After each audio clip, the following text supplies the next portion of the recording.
Pemirsa, biliar merupakan salah satu cabang olahraga prestasi yang kerap dikaitkan dengan ajang perjudian atau hal negatif lainnya.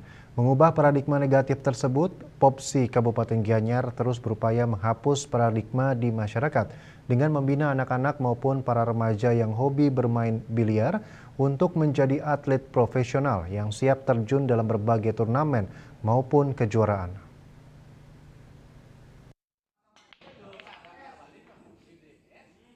Biliar atau bola sodok adalah salah satu cabang olahraga yang masuk dalam kategori cabang olahraga konsentrasi sehingga sangat dibutuhkan ketahanan dan pemahaman mental yang benar serta harus ditunjang oleh kemampuan fisik yang prima agar mampu berprestasi lebih tinggi dan stabil.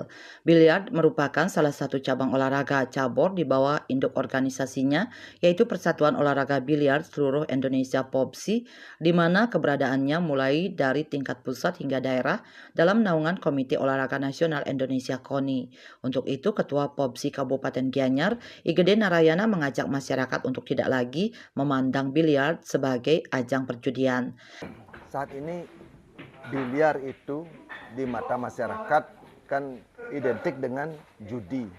Nah, kita di sini berusaha untuk menghapuskan bahwa biliar itu adalah olahraga yang berprestasi, bukan olahraga yang identik dengan judi. Dalam artian setiap olahraga apapun bisa dijadikan judi. Cuman dalam hal ini tanggapan masyarakat selama ini ketika ada orang main biliar pasti identik dengan berjudi, bertaruh.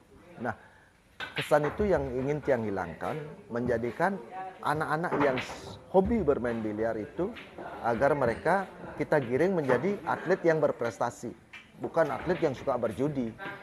Keberadaan tempat-tempat bermain biliar khususnya di Kabupaten Gianyar terus dipantau guna menjaring atlet-atlet muda biliar yang berbakat.